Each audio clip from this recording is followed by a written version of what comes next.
Assalamualaikum warahmatullahi wabarakatuh. Perkenalkan, nama saya Devi Kurniawati dengan NIM C0C021004 semester 4 kelas B. Di sini saya akan membawakan materi yaitu tentang bentuk-bentuk perusahaan dan usaha franchise.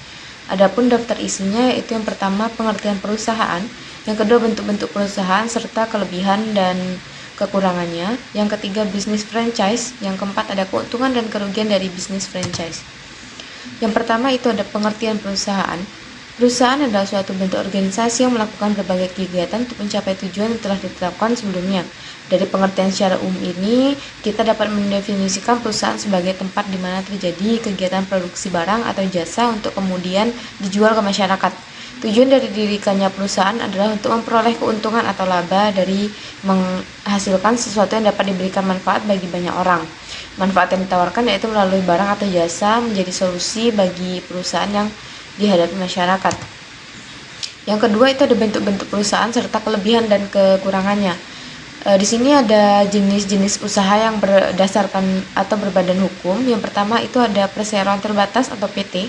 Perseroan terbatas adalah badan hukum yang merupakan persekutuan modal didirikan berdasarkan perjanjian melakukan kegiatan usaha dengan modal dasar yang seluruhnya terbagi dalam saham dan memenuhi persyaratan yang ditetapkan dalam undang-undang serta peraturan pelaksanaannya.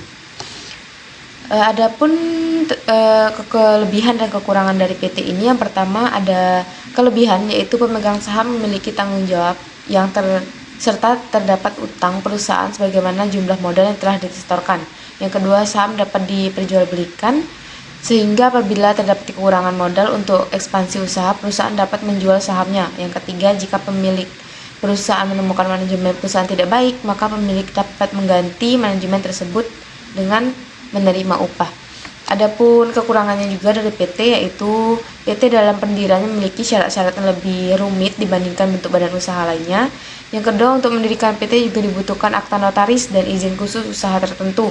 Yang ketiga itu ada model pendirian PT terbilang cukup tinggi. Yang keempat, ketentuan perundang-undangan yang mengatur PT lebih ketat. Yang kedua itu ada koperasi, adalah badan hukum yang didirikan oleh orang perorangan atau badan hukum koperasi dengan pemisahan kekayaan para anggotanya sebagai modal untuk menjalankan usaha dan memenuhi aspirasi dan kebutuhan bersama di bidang ekonomi sosial dan budaya sesuai dengan nilai dan prinsip koperasi.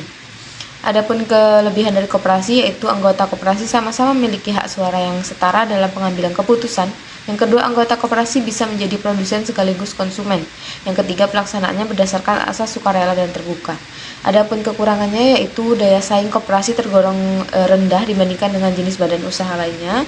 Yang kedua, modal yang diperoleh terbatas dan sulit untuk memperoleh lebih banyak. Yang ketiga, koperasi sifatnya sukarela dan tanpa paksaan sehingga besar kemungkinan anggota yang tidak memiliki kesadaran yang penuh dalam melaksanakan kewajibannya. Yang kedua, itu ada jenis-jenis usaha yang bukan berbadan hukum, yaitu ada perusahaan dagang atau perusahaan perseorangan adalah perusahaan yang kepemilikannya hanya oleh satu orang. Biasanya perusahaan dagang ini dikenal dengan sebutan unit dagang atau UD. Adapun kelebihannya yaitu perusahaan dagang lebih mudah dijalankan daripada badan usaha lain karena berbentuk lebih sederhana. Yang kedua, karena bersifat perorangan atau pribadi, maka wewenang manajemen tidak membutuhkan persetujuan pihak lain. Yang ketiga, keuntungan seluruhnya menjadi hak pemilik usaha dan pembagian gaji pada karyawan jika ada adalah wewenang pemilik usaha. Selanjutnya ada kekurangan yaitu modal yang kecil dapat menghambat perkembangan usaha. Pemilikan perusahaan menjadi satu-satunya yang bertanggung jawab atau menanggung beban resiko dan kerugian. Yang ketiga, karena tidak berbadan hukum, perusahaan kesulitan memperoleh pinjaman. Yang keempat, kelangsungan perusahaan tidak terjamin karena pemilik sebagai penentu keputusan bisa sewaktu-waktu menghentikan usahanya. Yang kedua, ada persekutuan perdata, adalah suatu persetujuan antara dua orang atau lebih yang berjanji untuk masukkan sesuatu ke dalam perseorangan itu dibagi antara mereka.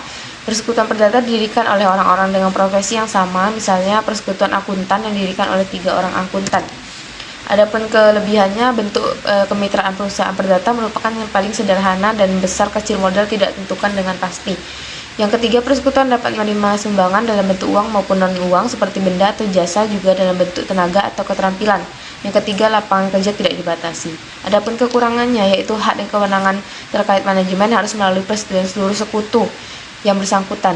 Yang kedua, salah satu sekutu dapat memegang risiko kerugian jika sekutu lain dinyatakan tidak mampu ikut menanggung kerugian perusahaan.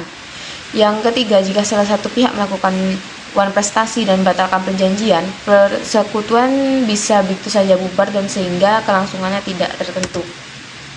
Yang ketiga itu ada persekutuan dengan firma atau FA.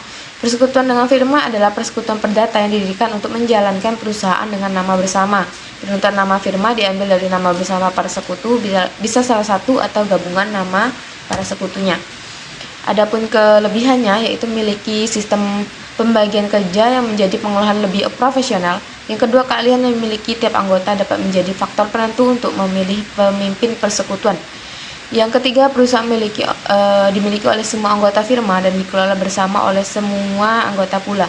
Adanya akta notaris membuat perusahaan lebih mudah dalam meminjam modal. Kekurangannya yaitu tanggung jawab anggota termasuk pada harta pribadi. Yang kedua, jika anggota melakukan pelanggaran hukum akan membuat seluruh anggota lainnya menanggung akibatnya. Yang ketiga, kerugian ditanggung bersama meskipun hanya disebabkan oleh satu orang anggota saja. Yang keempat ada persekutuan komoditer atau CV. Persekutuan komoditer adalah perseorangan yang berbentuk dengan cara meminjamkan uang yang didirikan antara beberapa orang persero yang bertanggung jawab secara tanggung renteng untuk keseluruhannya dan satu orang atau lebih sebagai pemberi pinjaman uang. Adapun kelebihannya itu dalam CV ini dapat mengumpulkan modal lebih besar, manajemen perusahaan pun lebih besar, pendirian CV lebih mudah dibandingkan dengan PT, kelangsungan usaha juga lebih terjamin. Adapun kekurangannya juga yaitu yang pertama, persero pasif tidak turut dalam pengelolaan usaha dan hanya mempercayai modal pada persero aktif. Yang kedua, tanggung jawab yang dibebankan oleh persero aktif bersifat tidak terbatas. Jika perusahaan mengalami kebangkrutan, harta kekayaan persero aktif dapat disita.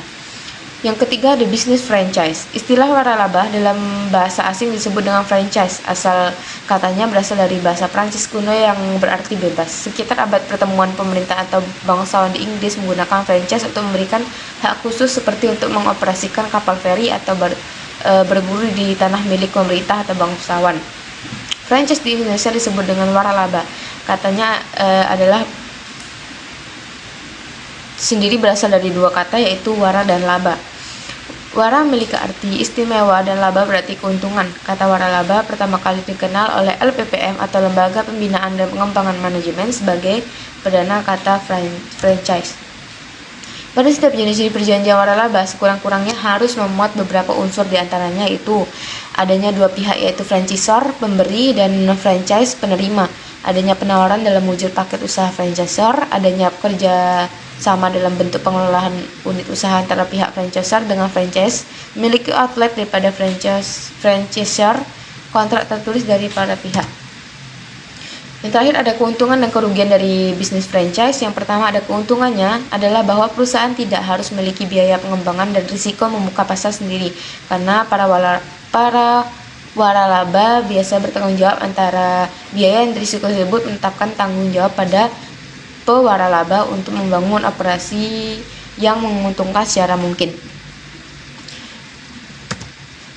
Yang kedua ada kerugian bisnis franchise yaitu waralaba adalah kontrol kualitas. Karena pemilik waralaba ingin menjaga kualitas dan konsisten produk perusahaan, mereka ingin melaksanakan kualitas konsumen yang sama terlepas dari lokasi atau status waralaba.